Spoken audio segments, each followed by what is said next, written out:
안녕하세요. 자, 오늘 우리가 함께 들여다볼 인물은요. 한국 역사상 아마 가장 논쟁적인 인물 중 한 명일 겁니다. 바로 두 개의 얼굴을 가졌던 왕, 세조입니다.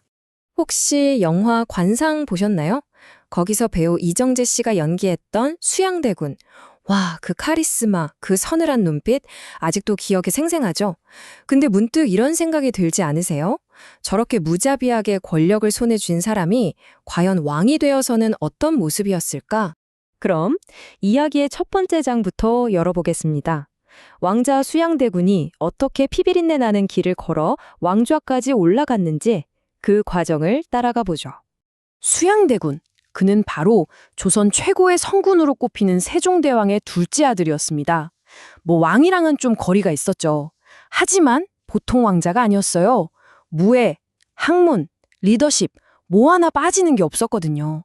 심지어 아버지인 세종대왕마저도 내 아들 중에 가장 경계해야 할 인물로 수양을 꼽았을 정도라니까요. 여기 그의 권력 장악 과정을 한번 보세요. 정말 숨 쉴 틈도 없이 몰아치죠. 1453년 계유정난으로 시작합니다. 어린 조카 단종을 보호하던 최고 권력자 김종서를 한밤중에 습격해 죽이고 정권을 장악한 말 그대로 쿠데타였어요.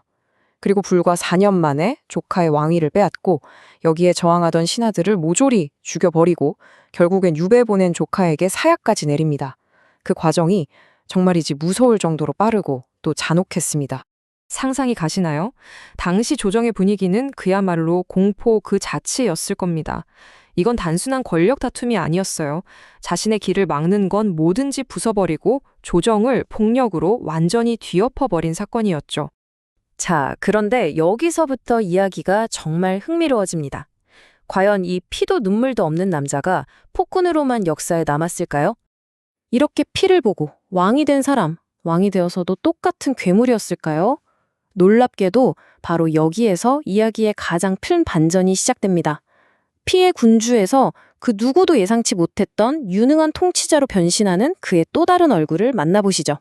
이 표정 보세요. 이게 진짜 그 수양대군이 한 일이 맞나 싶을 정도예요. 조선 500년의 헌법이라 할 수 있는 경국대전 편찬을 시작했고요.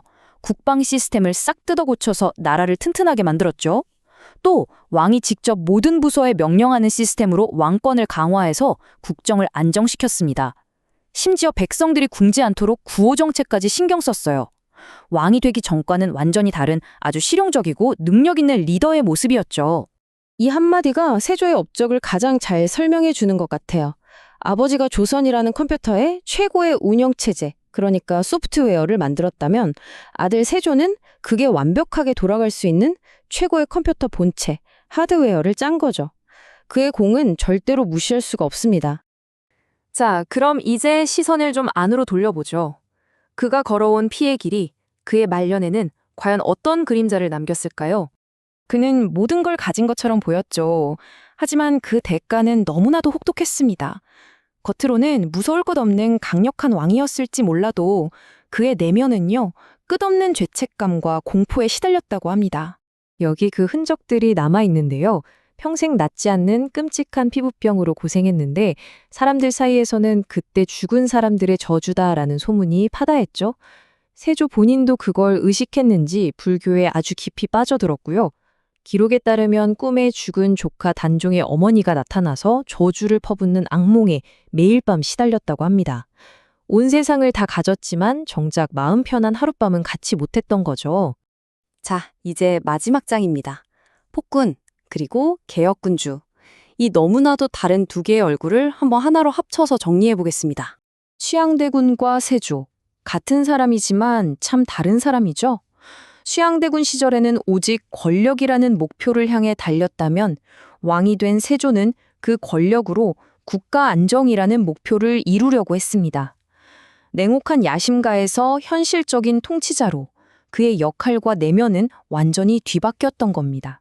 그래서 세조를 한마디로 정의한다면 아마 이게 가장 적절할 것 같습니다. 인간적 모순의 왕. 그의 업적은 분명 위대하지만 그 시작점에는 용서받을 수 없는 피가 흐르고 있으니까요. 우리는 그를 마냥 성군이라고 할 수도 그렇다고 폭군으로만 부를 수도 없는 겁니다. 정말 뛰어난 능력, 그리고 절대 지울 수 없는 끔찍한 과거. 이 두 가지를 모두 가진 왕. 어쩌면 세조는 역사상 가장 인간적인 왕이었을지도 모릅니다.